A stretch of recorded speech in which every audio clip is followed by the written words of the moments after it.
One last time, I have to see this ground. It's beautiful now, as if nothing had happened here. Soon they will tear down the main house, and then nothing will be left. Nothing. Except what I remember. I grew up in the town nearby, where my father was the mayor, and where this house stood, waiting for me. It was built by Wilfred Butler. We had never seen him, and he never lived at home. Until the day before Christmas in 1950, he finally did come back. For the last time.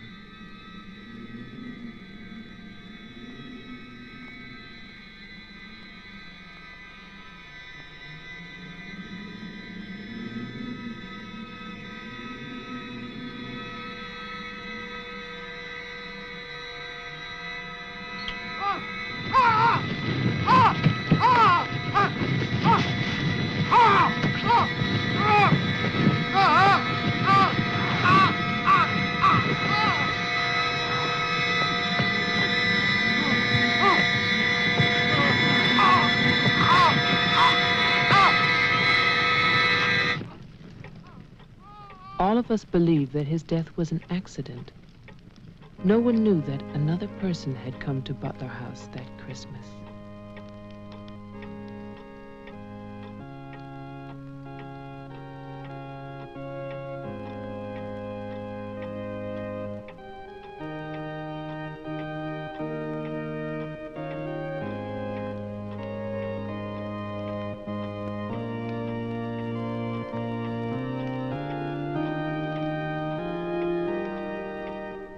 As Deputy Coroner of the County of Arlington, State of Massachusetts, I hereby find, upon evidence of an autopsy conducted by the medical examiner of this county, that the deceased, Wilfred Butler, died as a result of burns inflicted accidentally upon himself on his own premises during the afternoon of December 24th, 1950.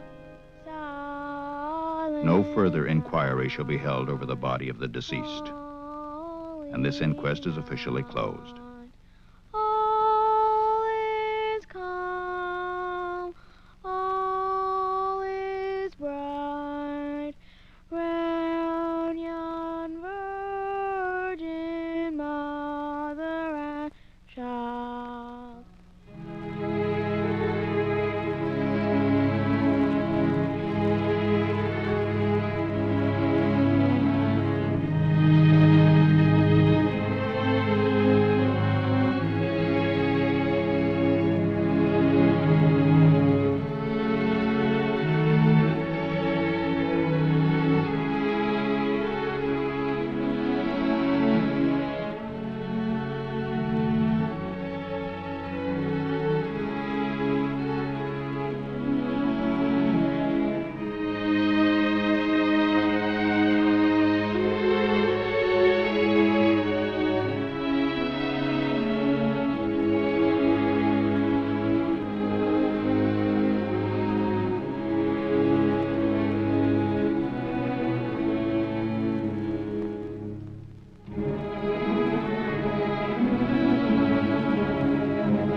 After the coroner's inquest, on New Year's Day, they buried Wilfred Butler.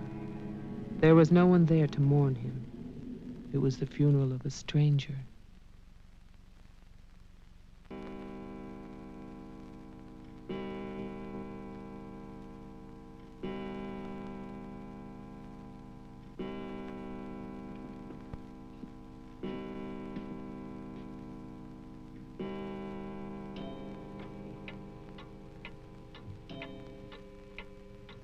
I, Wilfred Butler, being of sound mind and body,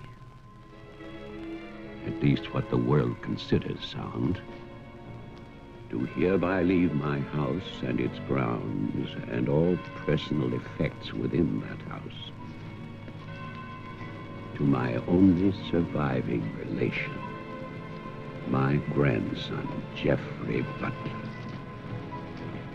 And I solemnly charge him with one duty. Let him leave the house as I left it, standing untouched to remind the world of its inhumanity and cruelty. For 20 years, that house lay empty, exactly as Wilfred left it. And then, last year, rumors began that it was finally being sold. The newspaper story traveled through the county to a state hospital for the criminally insane.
The man who came to sell the house had never seen it.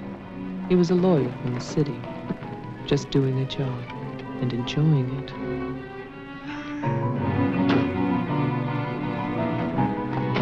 Stop and look serious, please.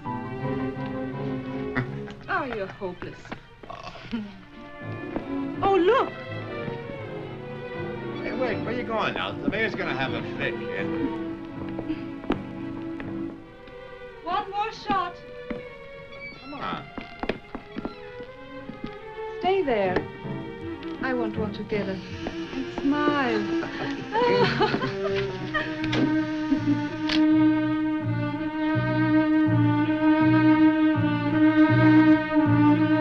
For all the news as it happens, stay tuned to WLIX, your voice of the Northeast. This is Roger Fowler with local stories. First, today's headlines. A warehouse fire still rages in Elizabeth. Police suspect arson. That escaped inmate at Margaretville State Hospital still at large, still hunted by state police. And over in Roxbury, the city passes a controversial housing code.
Well, didn't I tell you?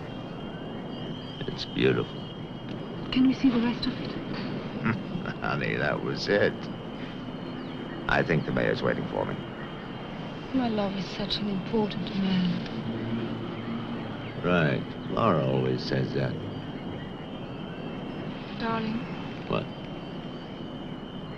Don't be long. Honey, if you get bored, just look at the view. Sooner or later, that viaduct's gonna take us back home.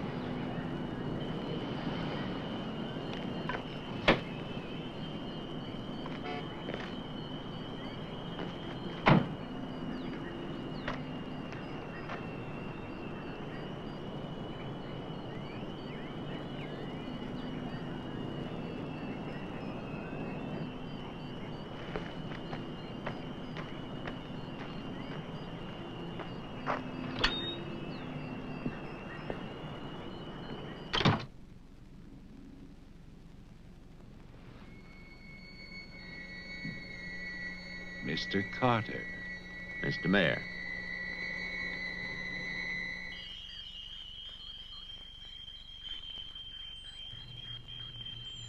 Let me introduce you. This is Charlie Toman, who publishes our weekly newspaper, The Patriot. Mr. Tolman. And this is Tess Howard. How do you do? She operates our switchboard. Oh, really? We call her the communications director. And this is Bill Mason, Mason. our sheriff.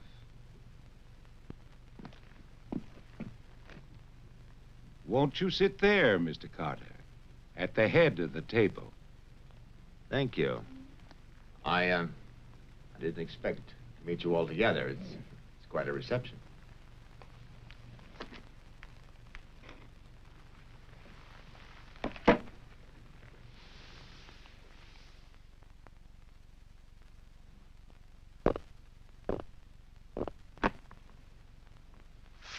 All right, let's begin. As you know, I've been retained by Jeffrey Butler. The matter concerns the house that he inherited from his grandfather, Wilfred Butler.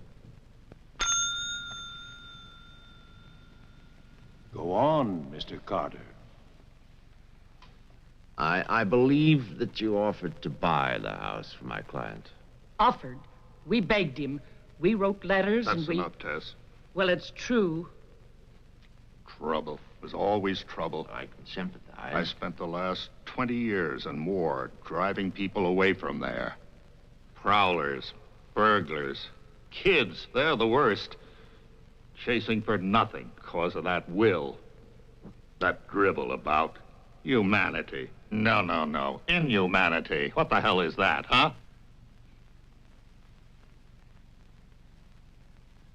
Yes, well, he was a bitter man. Hate. It must have been very hard. It must have been hate.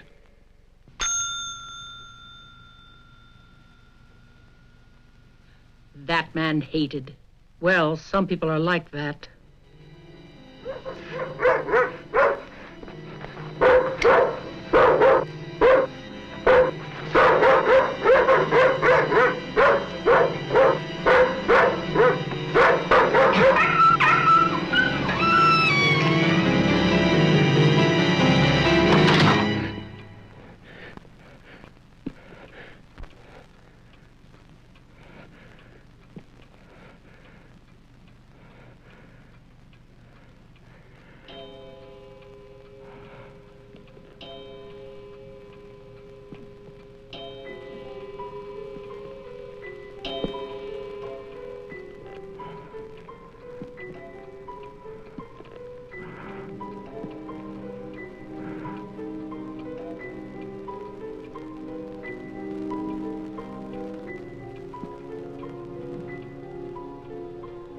The question is, well, do you still want the house?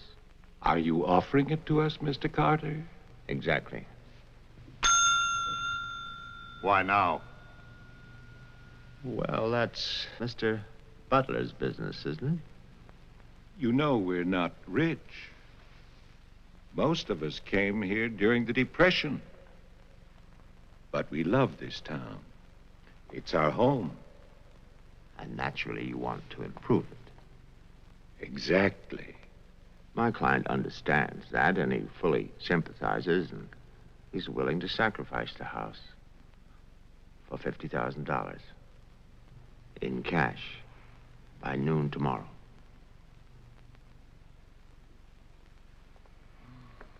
That's an awful lot of cash. It's also an awfully good bargain. You could go to Wilton. You could go now to the bank. Am I clearly understood? All that cash. Perfect. I'll wait for your answer till tomorrow. You're spending the night here? Yes, May I ask where? at the Butler house. We could put you up at the motel as our guest. No, the house is fine. The Paradise Motel. That's very kind of you, but I'm meeting Mr. Butler about some personal items. You'll want a phone. I can reconnect the line. Don't trouble, please. No trouble. You'll need a phone. Don't want to be stuck out there. Well, you've convinced me. Thank you.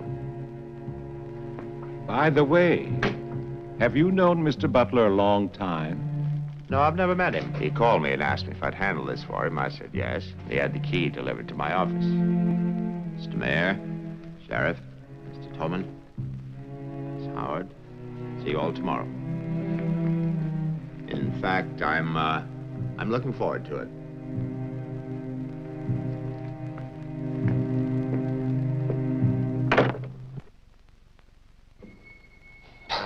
Slick, really slick. He's a big lawyer, Bill. You've got to expect that. Don't tell me about lawyers. Oh, you see the way he looked at us? You see his clothes? He's doing his job. Just don't tell me about lawyers. You know what I'd like to see? Two of them like that one talking to each other. Neither one of them would know what to believe. I love you, too. Honey, when I get home, I'm gonna have a nice surprise for you. No, I can't tell you what it is now. It wouldn't be a surprise, now would it? No, I can't come home now, but it'll be very soon. Very soon. Honey, of course I miss you. Yes, I miss Mommy, too. Laura, how are you, kid?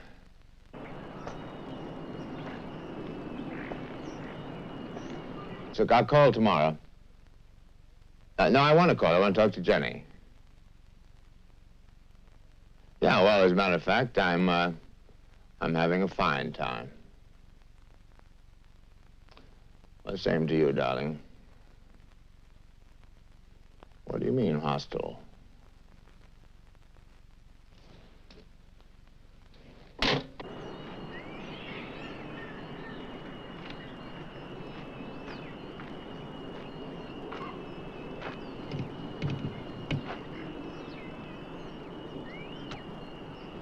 I was wondering, if we get it, what then?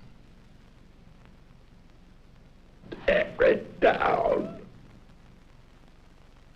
Okay. I'd better get going. Do me a favor, Tess. Call Diane, tell her I'm going to Wilton, and I'll be back late.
It's fantastic, isn't it?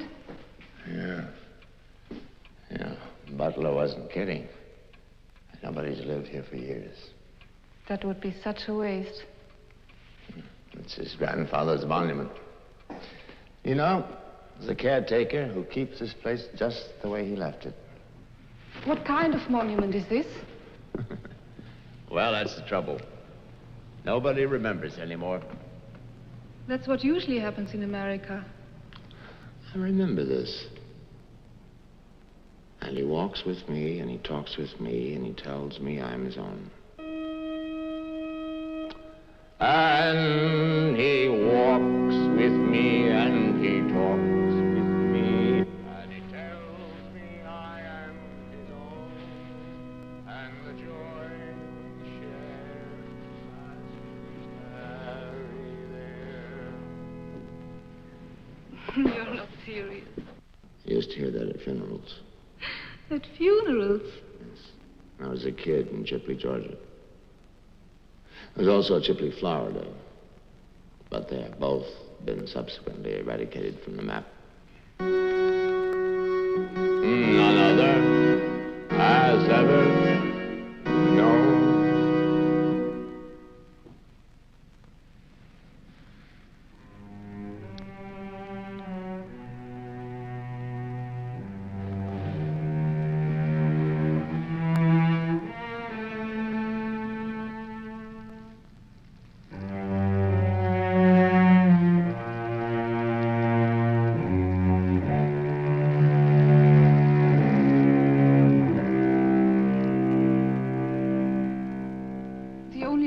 Was a delicatessen, so I brought you pastrami, salami, potato salad, macaroni, everything you like. I'll have bologna and macaroni. No, some of that potato salad. Did you pick the wine, too? The delicatessen man took a personal interest in its selection. Oh, well, we got lucky again. That's early 1970. That's hard to come by. Can I have some, too? Of course you may.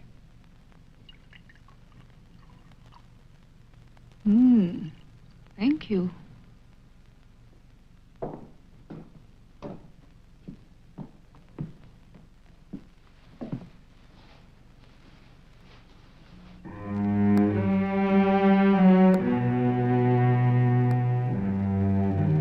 It must have been wonderful.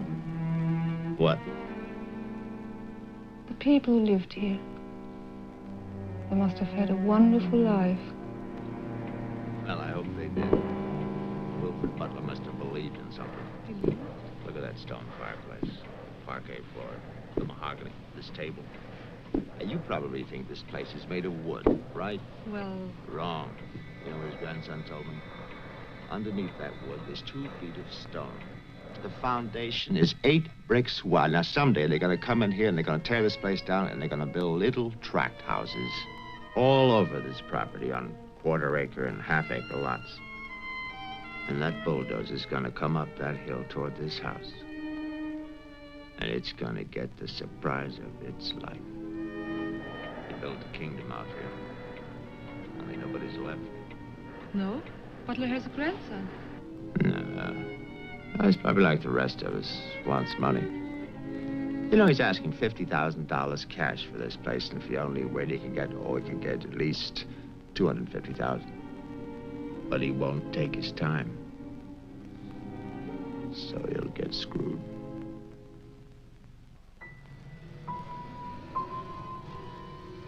Do you want to go upstairs now?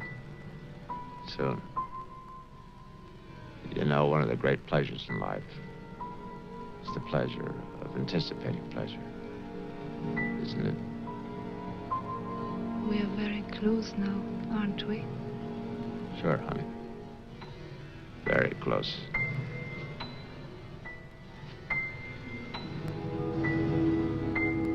I don't see any beds yet. Well, keep looking, honey. Butler said the place was furnished.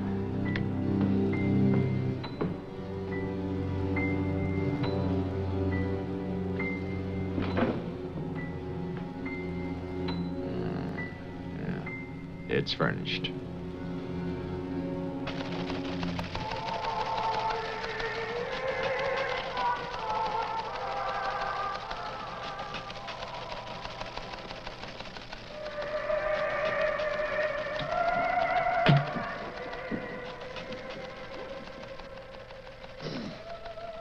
Anything doing? No, sir. But look at this. More football, huh? Look how they smeared that quarterback. Look at his arm. Got no time now. Protest.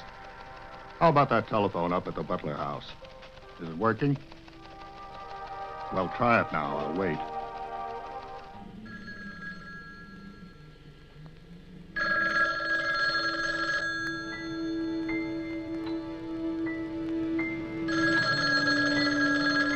Hello? Oh, yes, Miss Howard. Yeah, the phone's working fine. Very nice of you to call. Thank you. Good night. Honey, I'm going down to the car to get some cigarettes. Be back in a minute. Okay. Don't get lonely. No, no.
Did you get your cigarettes? Yes, I did.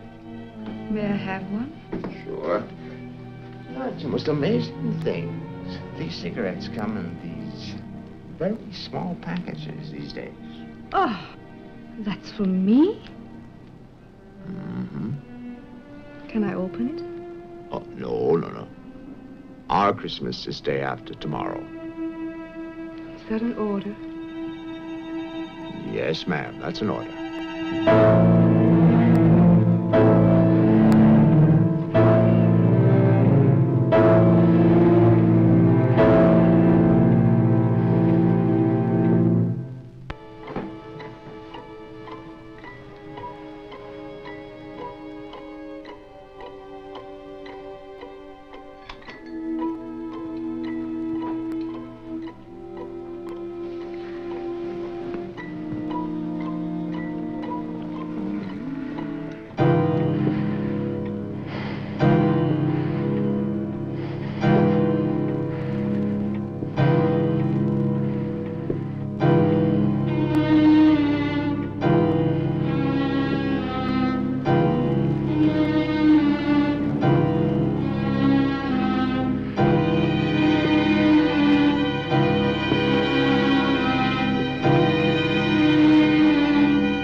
Bill, someone's calling from Butler House.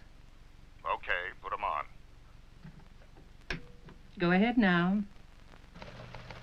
Mr. Carter? I'm not Carter. Who is this? The owner. Butler. I'm worried, Sheriff. Carter's not here. Speak up, I can't hear you. I can't. I'm sick. Can you come here? What is it? What's wrong? His car's here, but he's gone. Won't you come? Okay, okay. Now you stay put in that house. I'll wait for you. Please, hurry. I'm afraid. Now take it easy. I'm coming.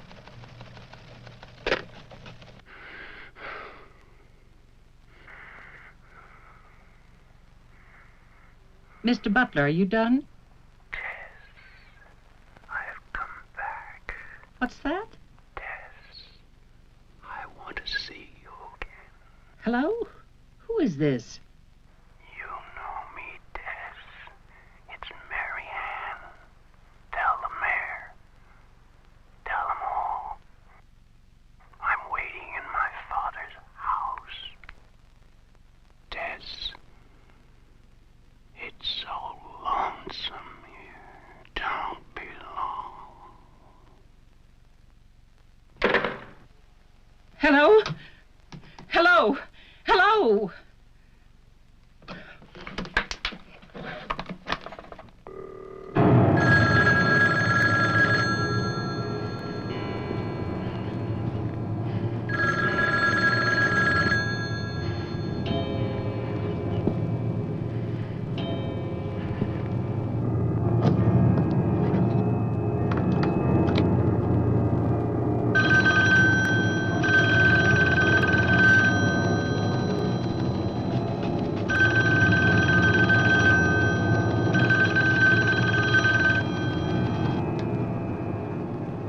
Oh, my God, where is everybody?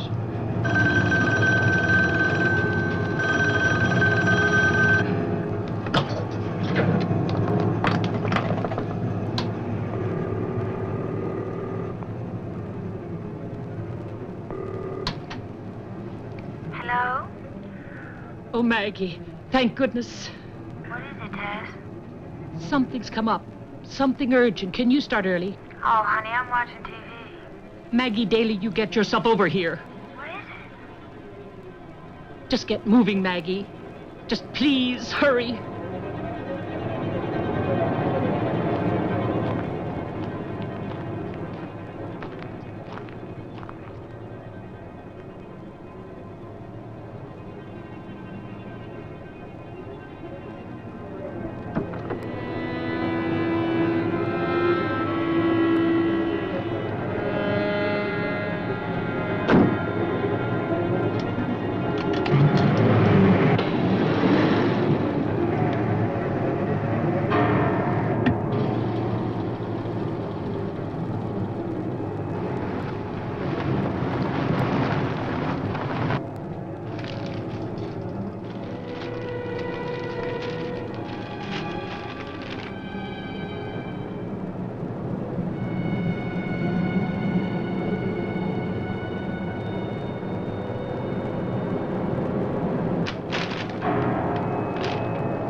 Come in.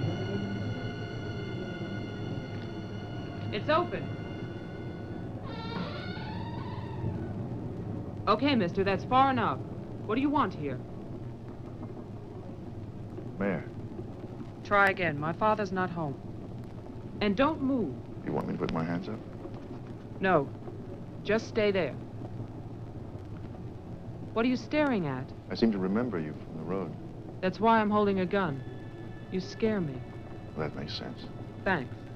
Does everybody carry one here? You can ask the sheriff when he gets here. I'll call him. I'm sorry to disappoint you, but the sheriff's office is empty.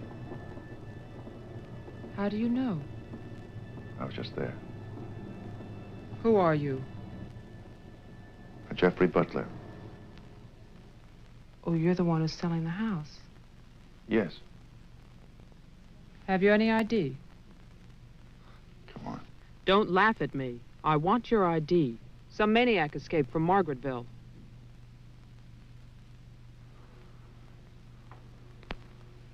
Okay.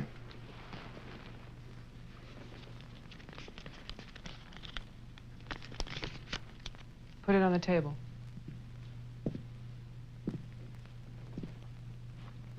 Now go back.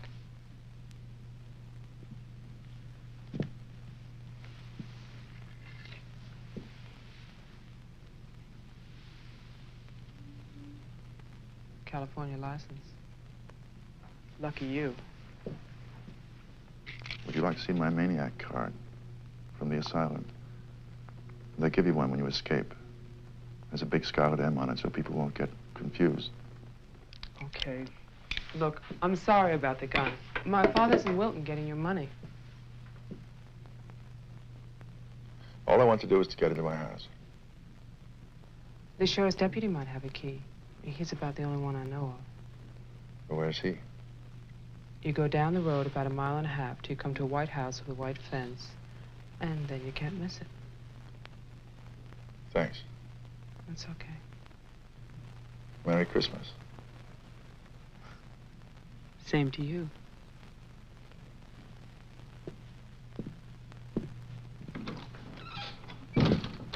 If I don't call back in an hour... What? Call the mayor or Mr. Tone and nobody else. Promise me you'll do that. Well, sure. Mark it down, honey, so you'll have it.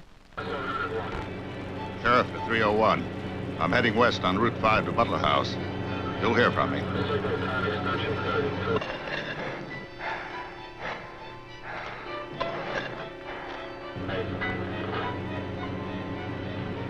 What the hell? What's that light out there?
Hi. Hi. Did you find the deputy? No, I wasn't there. Oh. I was thinking, isn't your lawyer supposed to be at the house? The door was locked. His car was there, so I borrowed it. You mean you stole a car? Yeah. Keeping it warm. What if he needs it? Let him find me. Who's coming to dinner? Oh, Daddy. We always have dinner every Thursday. Do you want something? No, I ate Paradise Motel. Yeah, I know. It's awful. What about a drink? Yeah. It's cheap bourbon, but that's a big favorite around here. Do you want ice? No, straight. You look tired. I am tired. Well, here's to a fast dollar. Cheers.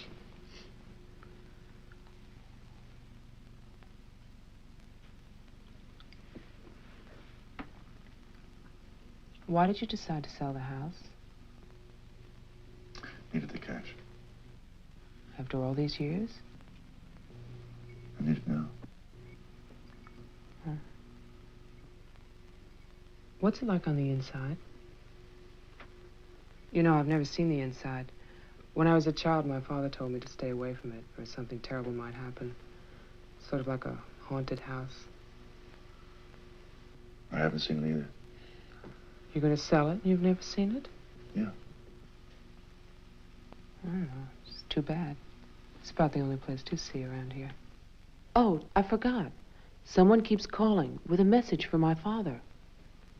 She says that she's waiting at your house, in the reception room. What woman is waiting in my house in the reception room? Oh, I don't know. It's not a voice that I know. I better go out then. Can I come too? What for? I'm pushy. I suppose you'll be going back to California soon. California? You said you lived there, remember? No, I'll be traveling. Jeff, look. It's the sheriff's car.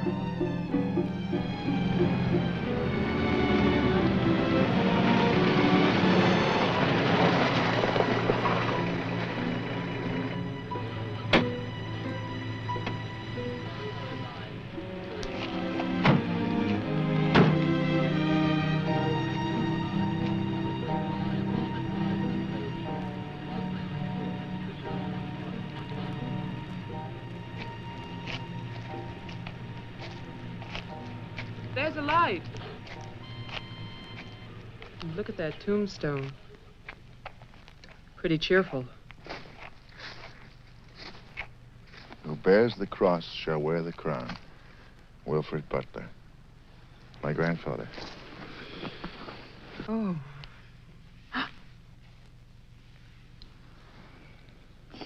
Someone left their sunglasses in the snow.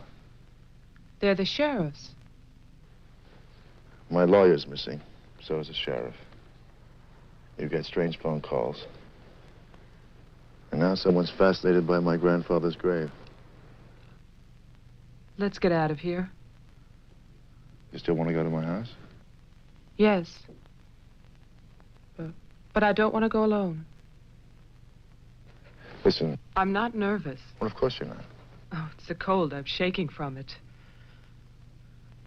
Let's get out of here. Okay. We'll get help in town. It's 10 minutes drive.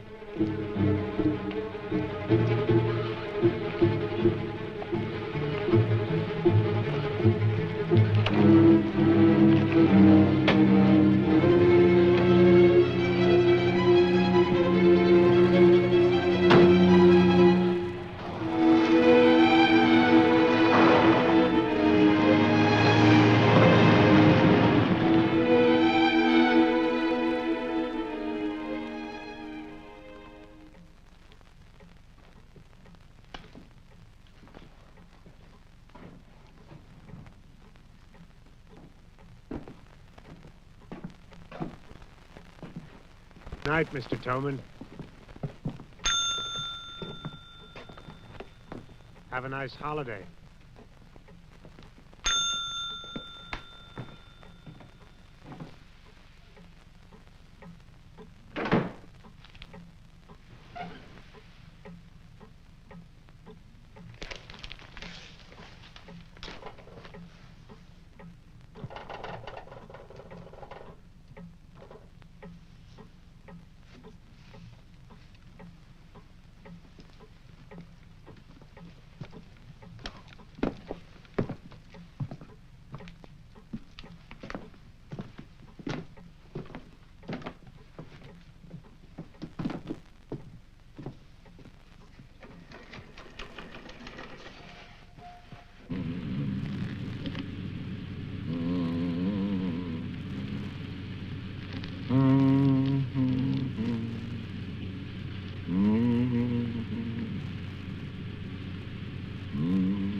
Deputy's not here, but Toman is. Who's Toman? Come on, you'll see.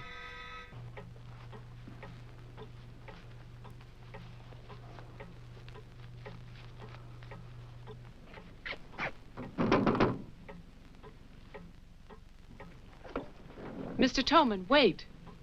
No, please, I have to talk to you. I'm sorry. This is Jeffrey Butler. He's the one who's selling the house. He can't get inside the place. And my father's gone to Wilton. So we wondered...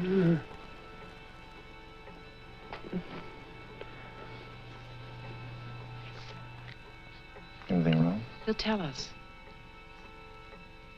Tess has gone to his house. Why would she go there? I don't know. Anyway, she won't get in. You say it's locked. He says she hates the place. Would you like to drive there? Diana could stay here, lock herself in. I need a key.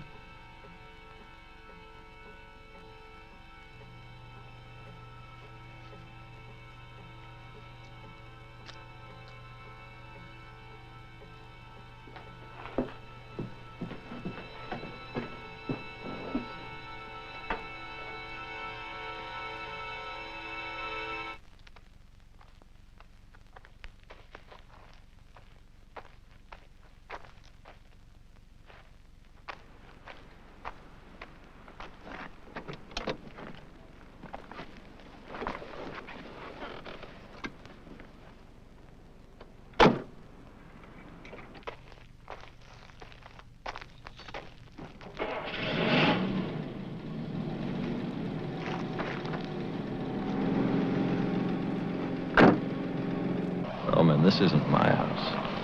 It's Tess's.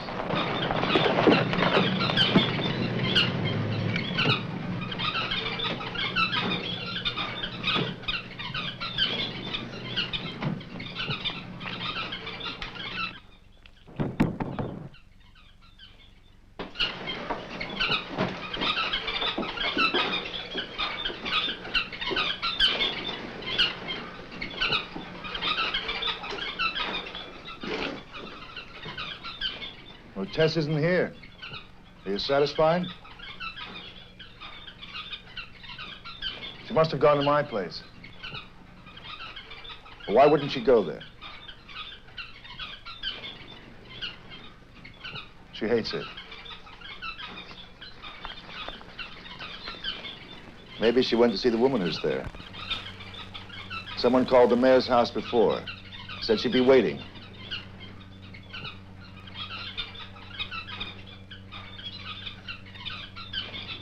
What is it?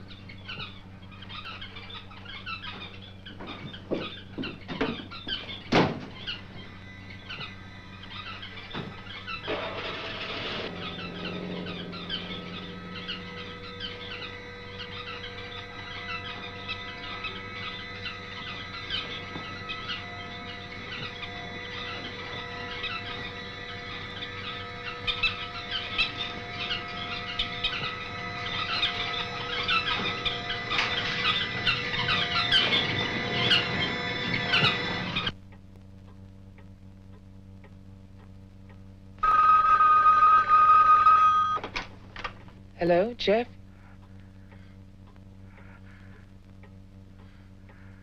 Hello? Is anybody there? Who is this? I'm Diane Adams. I spoke to you before. Bring your father to the house. This is Marianne. Tell him I have the diary. I'm waiting. Who are you? He'll know. Christmas Eve, 1935. Hello? Hello?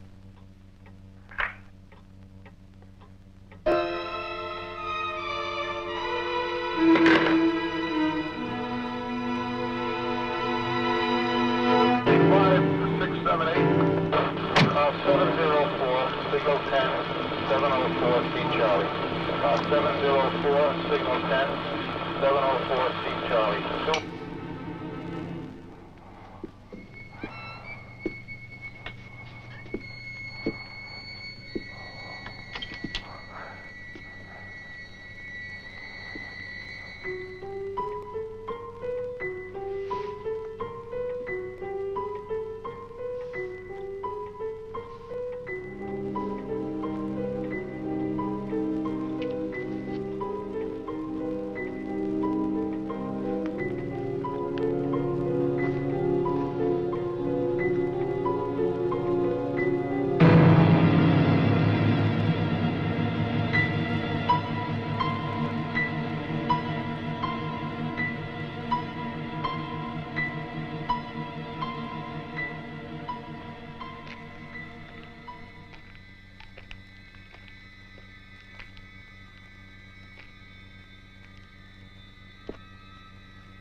Sheriff, I saw your car.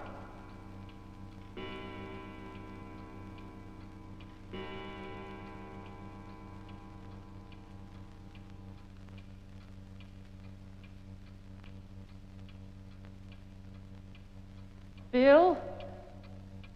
Is that you?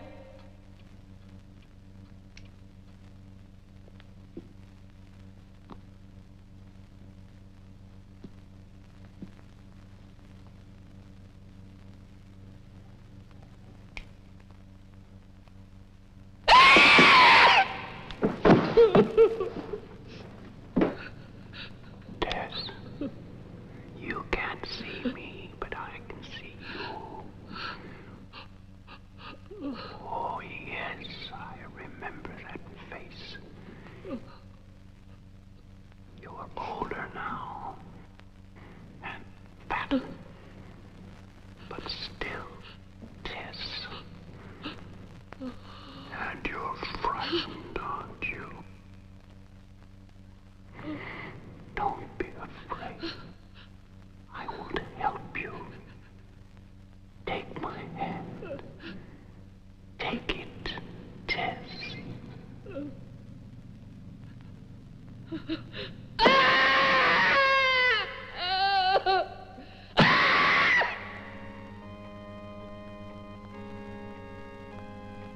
The person on the telephone said 1935, Christmas Eve.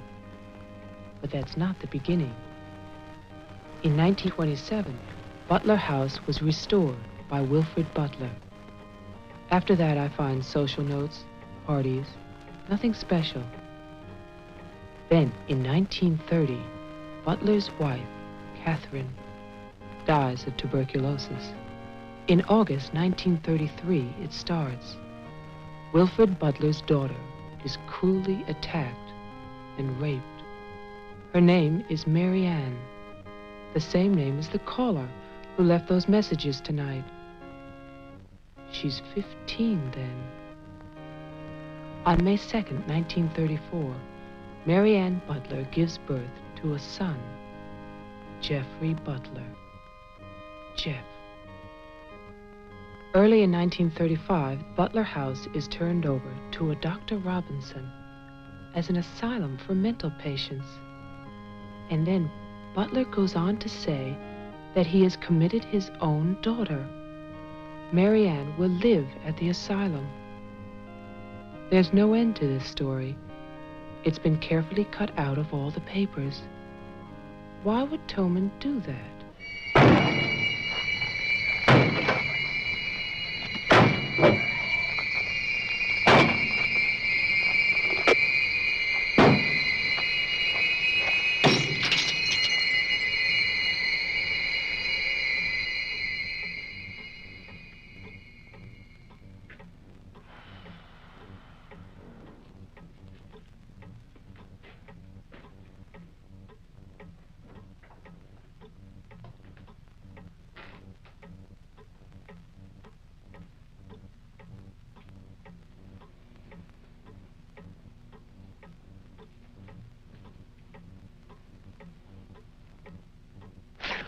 You scared me.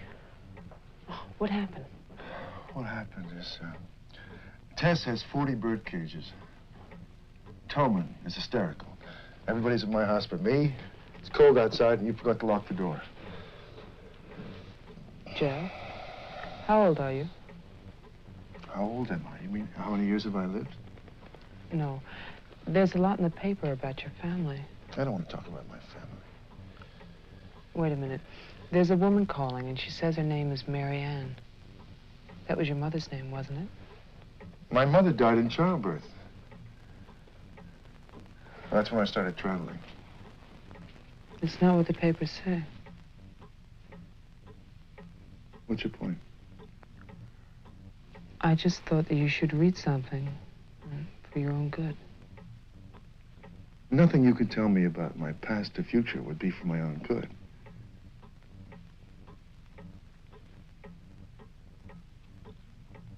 Where is the paper? It's on the table.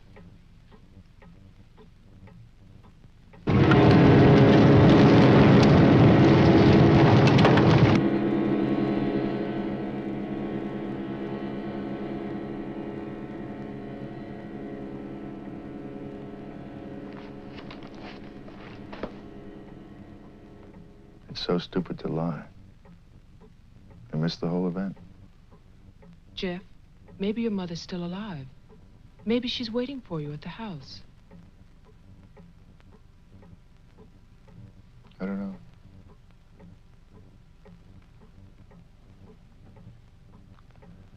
Come on. No more side trips. Let's go out there.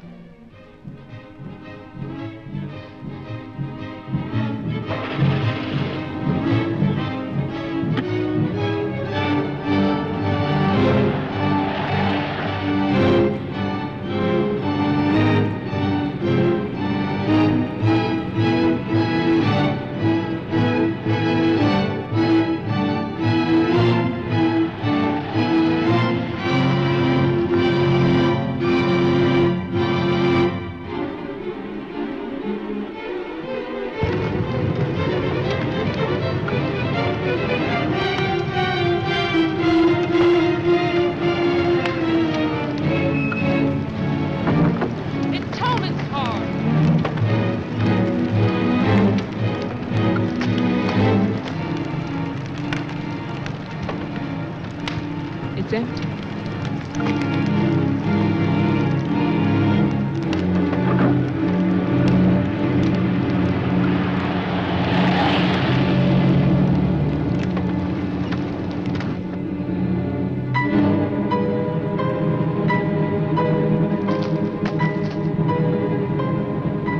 Jeff, look!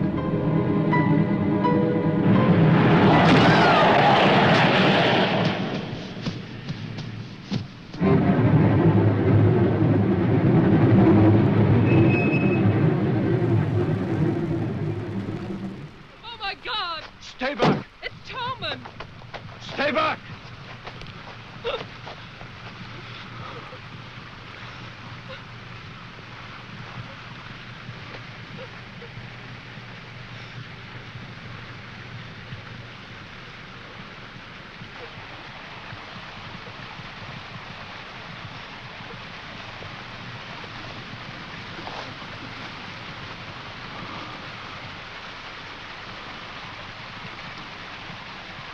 He's dead.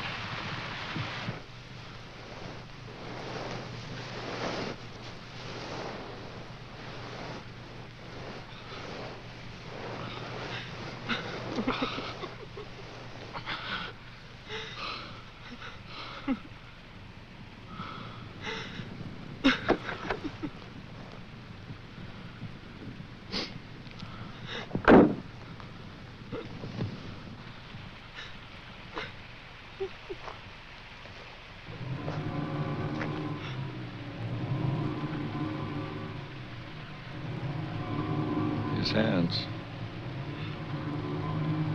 Somebody cut off his hands. You killed him. You killed Toman. He's asking for help. You killed him. Get in the car.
Butler House. The keys. He took them.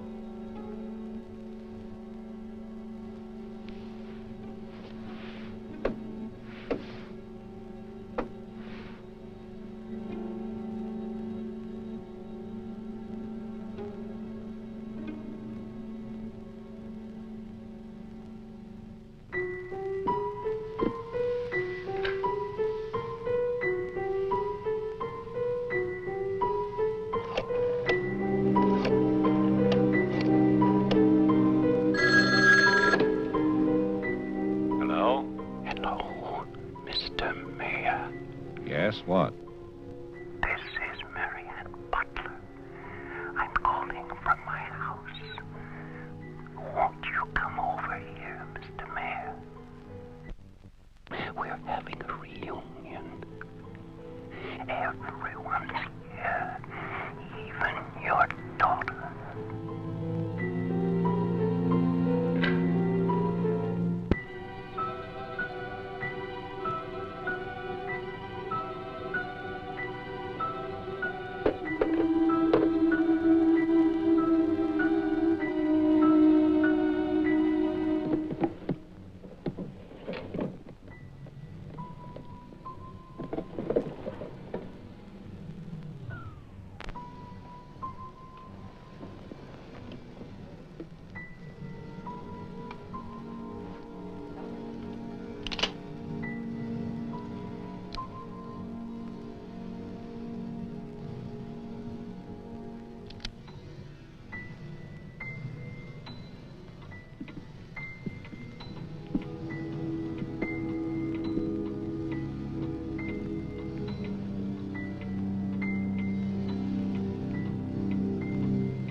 I write this knowing that no one shall ever see it.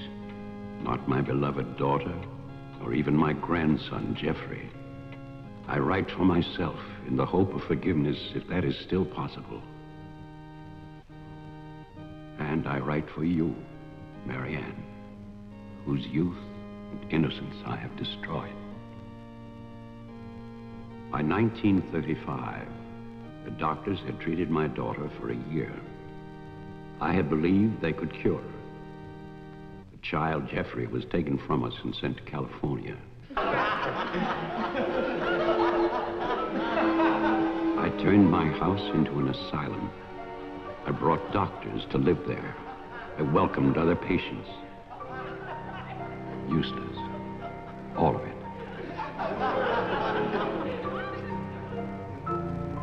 I remembered what she had been. There was never a lovelier, happier child.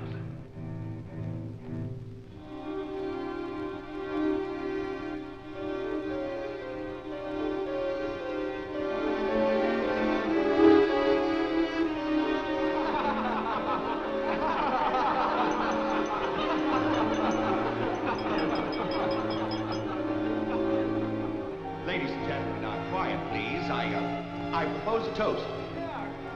Doctor, please.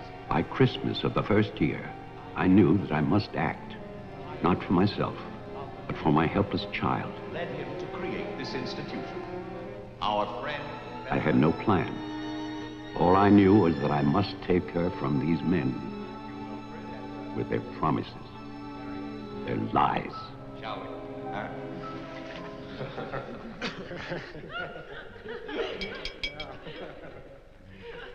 For he's a jolly good fellow, for he's a jolly good fellow, for he's a jolly good fellow, which nobody can deny, which nobody can deny, which nobody can deny, for he's a jolly good fellow, which nobody can deny. I knew that they would gorge themselves into a stupor that afternoon. It was their celebration. I expected no less. Since they had come into my house, they had acted as if they owned it. They had behaved like poor relations, half guilty, but finally unable to control their appetites.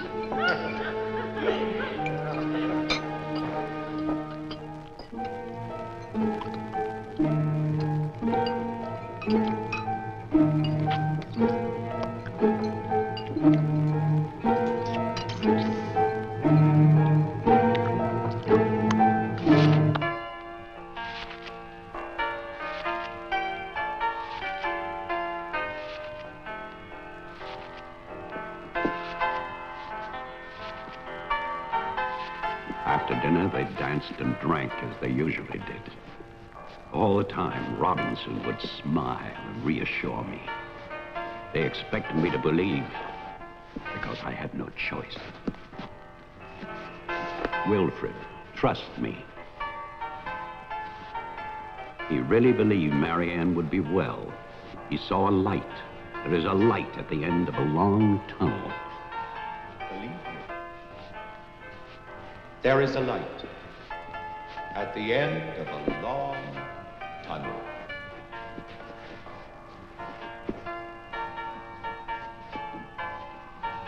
Stay here, Doctor. I'll get more champagne. He was ready. I knew it. Drunk and fat and full of his own importance. I left then.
My cruelty to Marianne was inhuman.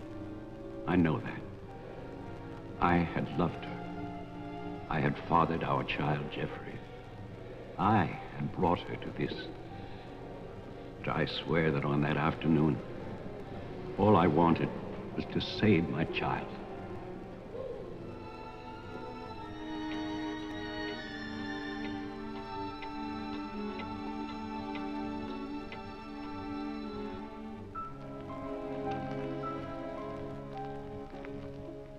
My hope was to get her away from that house. But also, I wanted to set free those other wretches who had so long been abused by the doctors.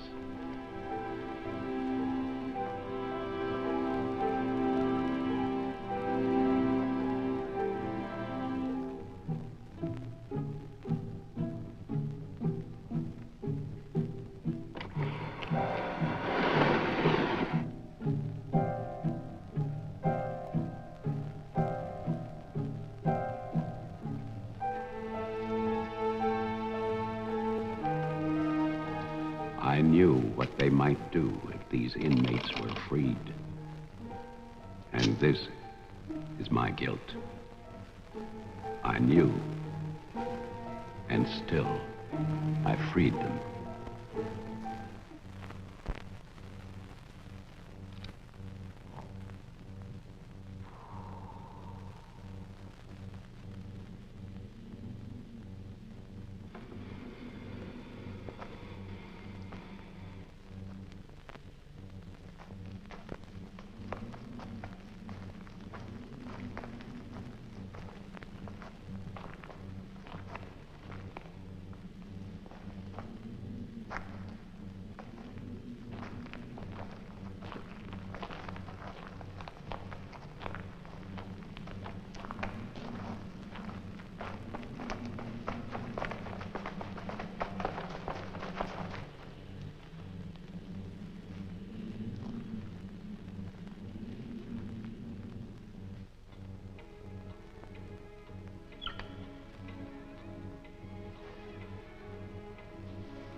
After the inmates started for the house, I went to get our car to take Marianne away.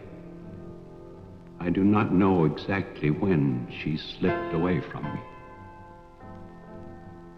I assume that when they saw her in the dining room, the inmates believed her to be part of that household which they hated. And so, they killed her. Later, there was a celebration. And then most of the inmates fled. I don't know where. But I shall never forget what they did to my child. Since that Christmas, I have lived in prisons and asylums.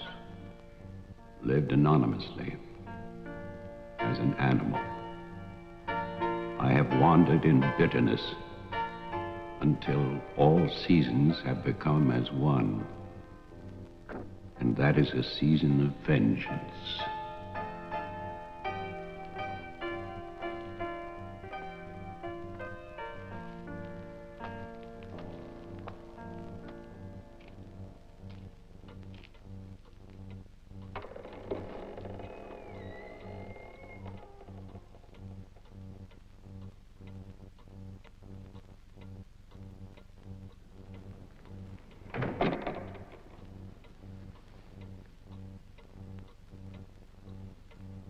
Jeff.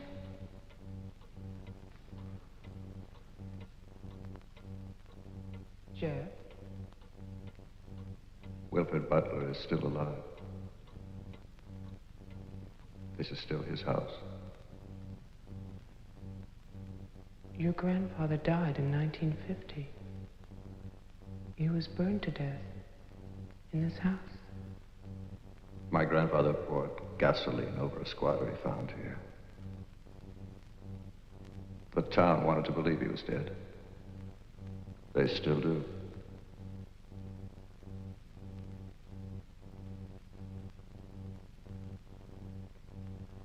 This house was an asylum. There was a massacre by the inmates. Tess, Toman, the sheriff. Your father. No. All inmates. They killed my mother in this room.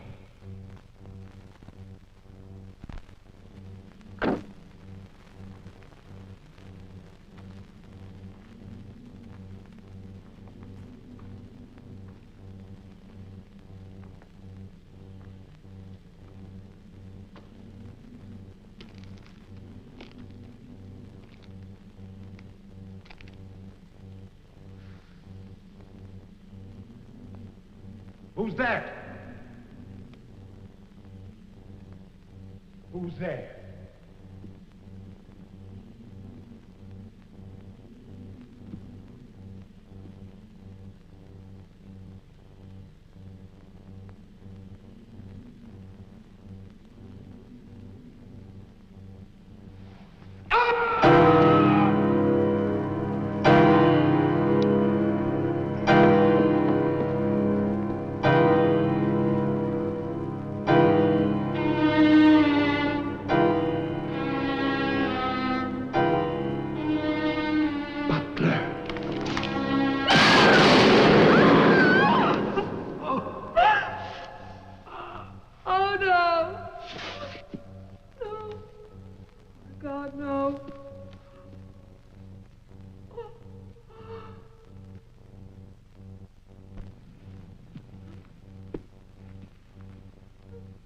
Daddy? Daddy?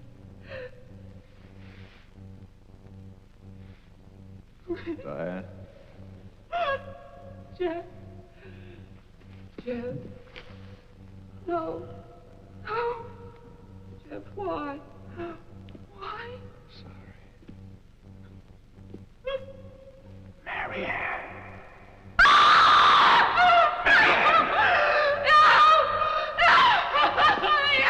Don't run away. Don't. I'm your father. Don't be afraid. I won't hurt you. Please. It's all right.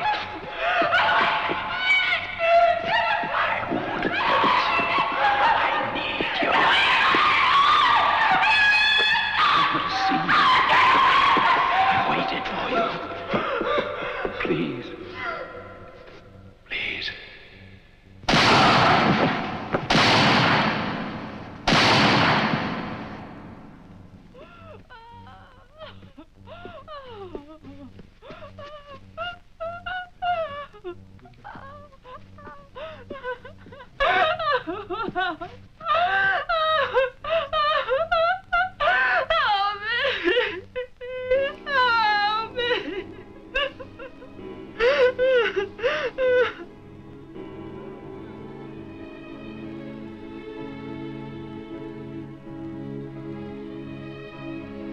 I spent that night weeping.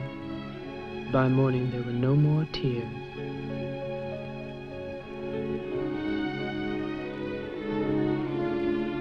I know that my father and Jeffrey both thought they were shooting at killers, but they were simply the last victims in that house of victims. And now, a year later, they will tear down Wilfred Butler's monument. But they can never destroy my memories of what happened here.